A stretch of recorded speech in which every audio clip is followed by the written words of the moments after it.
샬롬 유선생의 구속사 천국열차 유도순 목사님의 신구약 성경 파노라마를 낭독하는 시간입니다. 지금은 에스겔 파노라마 11장입니다. 열방에서 그들에게 잠깐 성소가 되리라. 요절은 16절. 그런즉 너는 말하기를 주 여호와의 말씀에 내가 비록 그들을 멀리 이방인 가운데로 쫓고 열방에 흩었으나 그들이 이른 열방에서 내가 잠깐 그들에게 성소가 되리라 하셨다 하고 11장의 중심점은 열방에서 그들에게 잠깐 성소가 되리라는 데 있습니다. 이는 성전을 떠나시는 하나님께서 바벨론으로 추방당하는 자기 백성들을 따라가시겠다는 뜻입니다. 이것이 우리들이 믿는 하나님 아버지의 마음입니다. 도표를 보시면 잠깐 그들에게 성소가 되리라는 말씀을 중심으로 1. 불의를 품고 악한 꾀를 베푸는 자들을 국문할 것을 말씀하시니 2. 선지자는 이스라엘의 남은 자를 다 멸절하고자 하시나이까 하고 호소합니다. 하나님은 추방당한 자들을 3. 열방 가운데서 모아 이스라엘 땅으로 데리고 오겠다. 4. 새 마음과 새 신을 주겠다. 5. 그들은 내 백성이 되고 나는 그들이 하나님이 되리라 하십니다.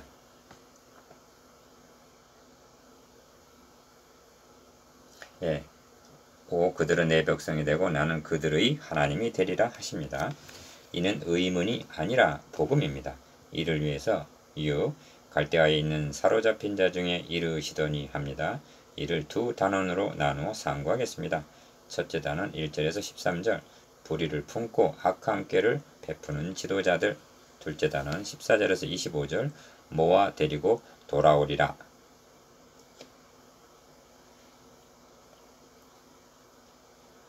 첫째 단은 1절에서 13절 불의를 품고 악한 꾀를 베푸는 지도자들. 그가 내게 이르시되 인자야 이 사람들은 불의를 품고 이 성중에서 악한 꾀를 베푸는 자니라. 2절 1.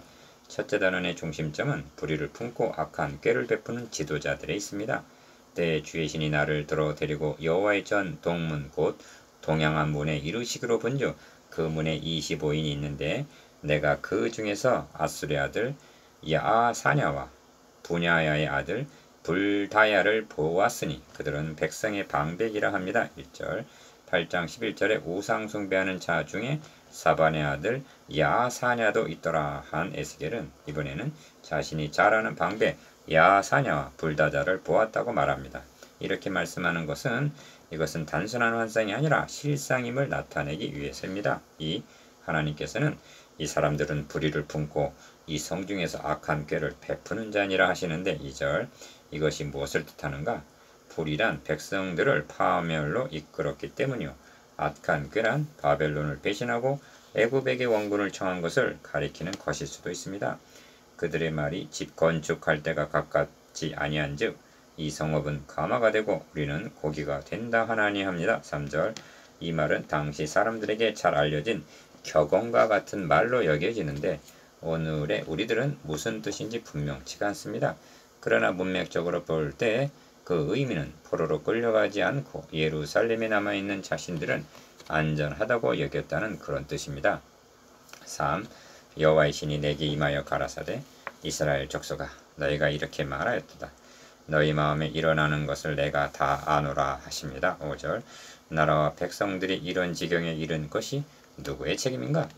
너희가 이 성읍에서 많이 살육하여 그 시체로 거리에 채웠도다. 그러므로 나 주 여호와가 말하노라 이 성읍 중에서 너희가 살육한 시체는 그 고기요 이 성읍은 그 가마려니와 너희는 그 가운데서 끌려 나오니라 하십니다. 6절 7절 즉 지도자들에게 책임을 물으시겠다는 말씀입니다. 4. 그래서 하나님은 너희를 그 성읍 가운데서 끌어내어 타국인의 손에 붙여 너희에게 벌을 내리리니 9절 이 성읍은 너희 가마가 되지 아니하고 너희는 그 가운데 고기가 되지 아니할지라 11절 즉 안전하지 못하리라 하십니다. 너희가 칼에 엎드려질 것이라 내가 이스라엘 변경에서 너희를 국문하리니 그 때에야 너희가 나를 여호와인 줄 알리라 하십니다. 10절 5. 다시 말씀드립니다만 저들을 어찌하여 불의를 품고 악한 꾀를 베푸는 자들이라 하시는가? 하나님의 뜻은 생각지 아니하고 자신들의 뜻만을 내세우려 하기 때문입니다. 이에 내가 예언할 때 분야야의 아들 불다랴가 죽기로 내가 엎드려 큰 소리로 부르짖어 가로되 오라 주 여호와여, 이스라엘의 남은 자를 다 멸절하고자 하시나이까 하고 호소합니다. 13절. 둘째 단어는 이의 답변이라 할 수가 있습니다. 둘째 단어 14절에서 25절. 모아 데리고 돌아오리라. 너는 또 말하기를 주 여호와의 말씀에 내가 너희를 만민 가운데서 모으며 너희를 흩은 열방 가운데서 모아내고 이스라엘 땅으로 너희에게 주리라 하셨다 하라. 17절. 1. 둘째 단원의 중심점은 모아 데리고 돌아오리라는 말씀이 있습니다. 하나님은 이제 예루살렘을 떠나십니다. 어디로 가시는가? 사로잡혀가는 자기 백성들을 따라가시겠다는 말씀입니다. 그리하여 그곳에서 잠깐 성소가 되었다가 때가 차면 모아 데리고 돌아오리라 하십니다. 자들이 어찌하여 포로가 되었는가? 하나님을 배신하고 반역을 했기 때문입니다. 그런 배은망덕한 자들을 따라가시겠다니 이보다 황공한 말씀은 달리는 없습니다. 이 여호와의 말씀이 내게 임하여 가라사대 인자야 예루살렘 거민이 너의 형제 곧 너의 형제와 친속과 이스라엘 온 족속을 향하여 이르기를 너희는 여호와에게서 멀리 떠나라. 이 땅은 우리에게 주어 기업이 되게 하신 것이라 하였나니 합니다. 14절 15절. 무슨 뜻인가? 예루살렘에 남아있는 자들은 생각하기를 사로잡혀간 자들은 하나님께 죄를 지어 벌을 받는 자들이고 자신들은 안전하다고 여겼던 것입니다. 우리들도 마찬가지입니다. 어떤 형제에게 시련이 닥치면 속으로 저 사람은 죄를 지어서 벌을 받는다 하고 정죄합니다. 그러면 자신은 죄가 없다는 말이 아닌가? 이처럼 회개할 줄을 모르고 판단하고 정죄하는 것이 불의를 품고 악한 꾀를 베푸는 자들인 것입니다. 2절 3. 지금 우리는 옛날 이야기를 하고 있는 것이 아닙니다. 말씀이 육신이 되어 우리 가운데 거하심에 장막을 치시니 우리가 그 영광을 보니 아버지의 독생자의 영광이요 은혜와 진리가 충만하더라 한 요한복음 1장 14절의 임마누엘 사건도 다름 아닌 사탄의 포로가 된 우리들을 찾아오셔서 성소가 되어주신 사건이었던 것입니다. 그분을 십자가의 못을 박아 죽이다니 그럼에도 불구하고 내가 너희를 위하여 처소를 예비하러 가노니 가서 너희를 위하여 처소를 예비하면 내가 다시 와서 너희를 내게로 영접하여 나 있는 곳에 너희도 있게 하리라 하십니다. 요한복음 14장 2절 3절. 이에 대한 감사와 감격이 우리에게 있는가? 회개할 줄 모르는 구제불로. 1. 하나님은 답변하십니다. 그런즉 너는 말하기를 주 여호와의 말씀에 내가 비록 그들을 멀리 이방인 가운데로 쫓고 열방에 흩었으나 그들이 이른 열방에서 내가 잠깐 그들에게 성소가 되리라 하셨다 하라. 16절. 그러면 어떻게 되는가? 도리어 예루살렘에 있는 잔존자들이 버림을 당한 자들인 셈입니다.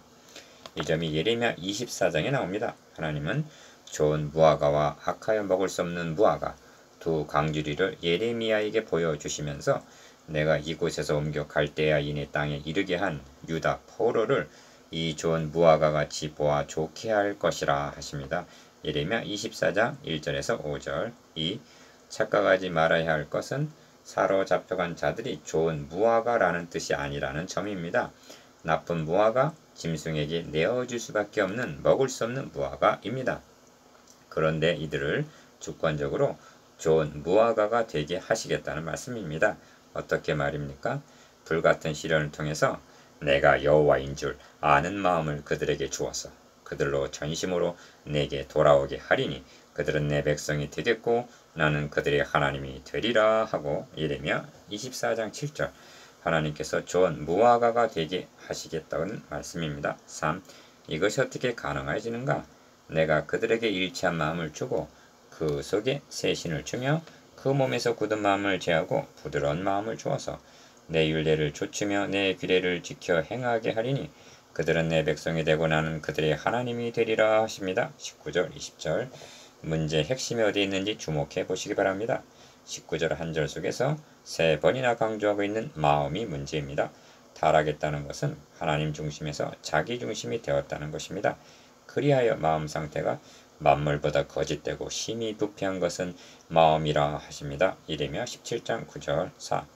하나님은 홍수 심판 후에 다시는 모든 생물을 홍수로 멸하지 아니할 것이라 하셨습니다. 왜냐하면 이는 사람의 마음에 계획하는 바가 어려서부터 악함이라. 창세기 8장 21절 9장 11절. 즉 홍수 심판을 10번 100번을 내린다 하여도 자력구원이 불가능하기 때문이라는 것입니다.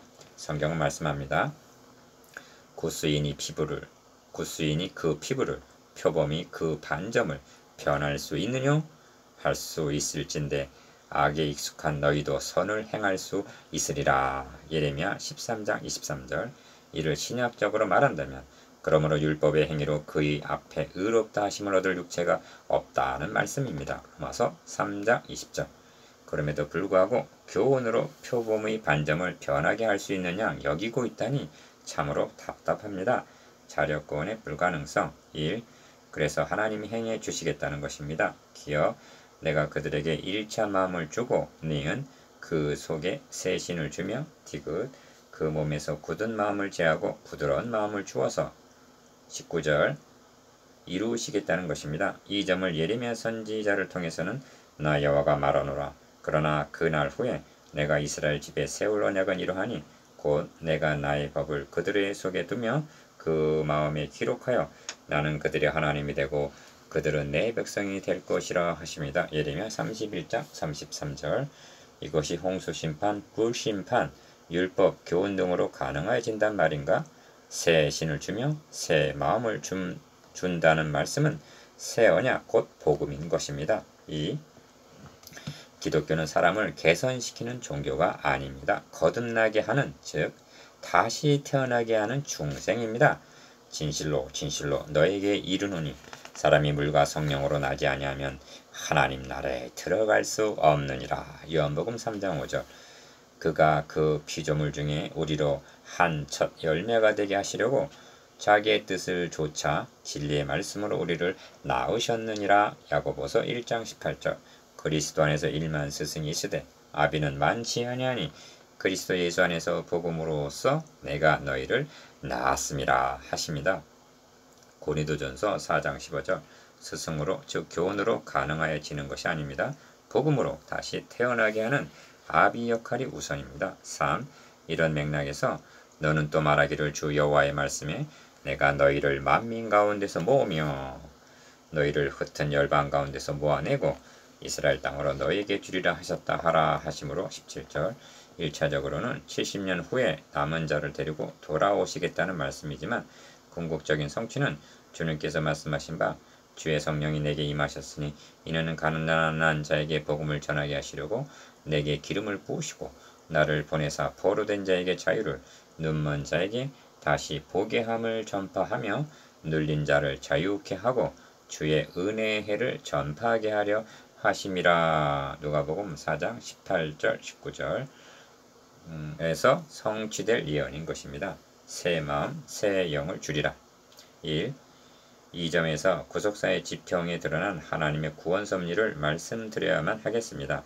상고하고 있는 본문은 예루살렘이 멸망당하기 직전에 하나님께서 떠나시는 문맥입니다. 그런데 이런 문맥에서 회복, 새 언약, 즉 복음을 말씀하는 의도가 무엇인가? 질문을 드리겠습니다. 지금 하나님이 떠나시는 것이 실패인가 아닌가? 다시 질문을 드립니다. 예수 그리스도께서 죽으시고 우리를 떠나 승천하신 것이 실패인가 아닌가? 아닙니다. 하나님에게는 실패란 없습니다.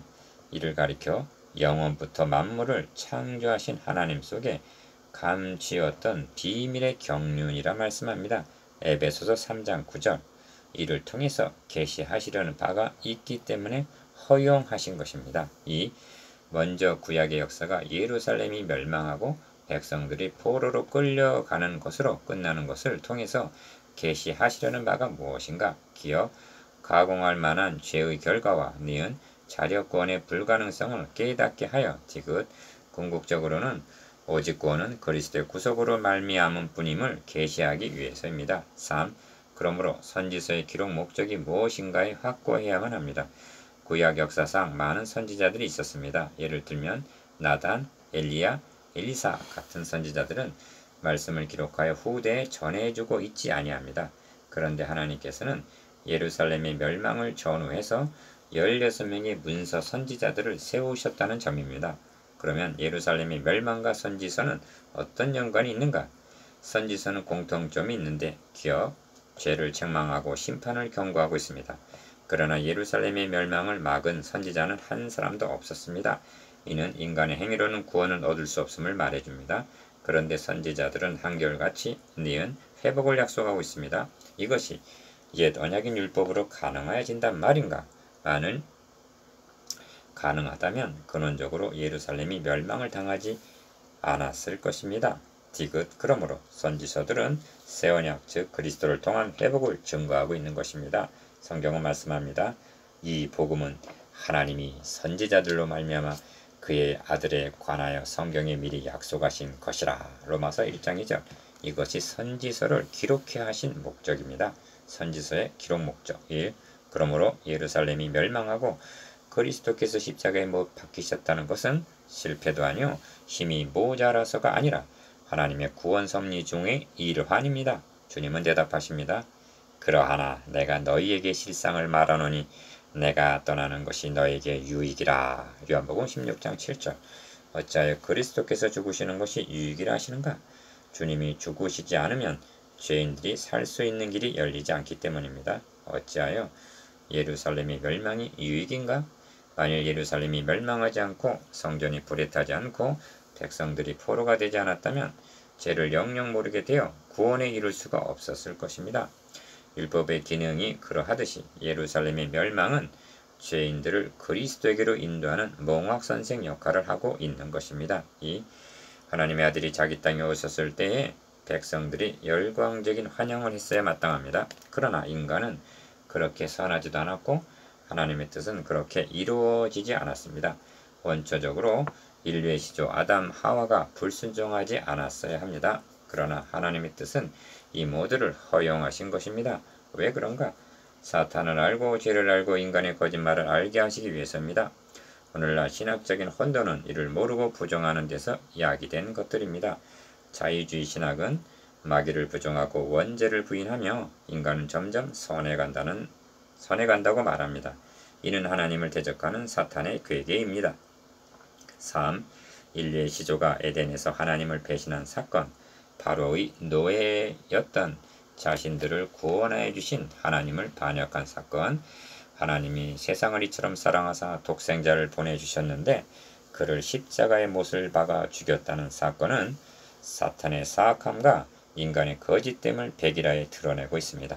하나님은 이를 통해서 자신의 죄성을 깨닫기를 원하시는 것입니다. 4. 이와는 대조적으로 원복음을 주신 하나님, 아브라함과 다윗에게 언약을 세워주신 하나님, 배신하고 반역함에도 불구하고 언약하신 바를 중단하거나 포기함이 없이 시작하신 바를 묵묵히 이루어 나오신 하나님. 한마디로 사람은 다 거짓되되 오직 하나님은 참되시다 할지어다. 로마서 3장 4절. 이를 알기를 원하시는 것입니다. 이를 깨닫고 고백적인 삶을 살아가고 있는 사람들이 그리스도인들입니다. 오직 하나님은 참되시다. 1. 이를 달리 표현하면 내가 나를 여호와인 줄 알리라는 10절, 11절 말씀이 됩니다. 아담 하와가 금단의 열매를 먹었다는 것은 하나님을 알아야 할 만큼 알지를 못했다는 증거입니다. 선민 이스라엘이 우상을 숭배한 것은 여호와를 몰랐다는 증거입니다. 그리스도를 십자가의 못을 박은 것은 하나님을 몰랐기 때문입니다. 이제도 그리스도인이라 하면서 이 모양 이 꼴인 것은 하나님도 복음도 알아야 할 만큼 알지를 못하기 때문입니다. 그러므로 중요한 것은 새 언약, 새 마음, 새 영, 즉 복음입니다. 2. 그러므로 본장의 핵심은 그들은 내 백성이 되고 나는 그들이 하나님이 되리라 하는 20절 말씀이 있습니다. 이는 성경 전체의 중추적인 주제입니다. 왜냐하면 하나님은 자기 백성을 잃어버리셨으며 구속사역이란 잃어버린 자기 백성을 찾아 하나님의 나라를 회복하는 운동이기 때문입니다. 그리하여 마지막 책 계시록에 이르러 하나님이 저희와 함께 거하시리니 저희는 하나님의 백성이 되고 하나님은 친히 저희와 함께 계셔서 하고 계시록 21장 3절 완성이 될 말씀이기 때문입니다. 3.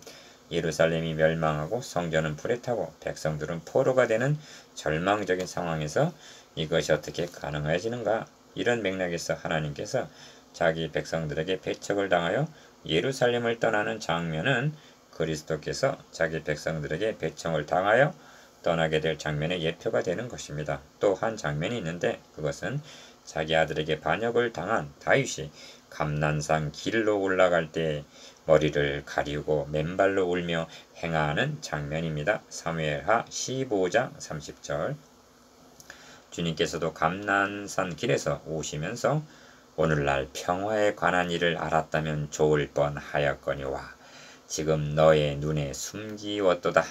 날이 이를지라 너의 원수들이 토성을 쌓고 너를 둘러 사면으로 가두고 하고.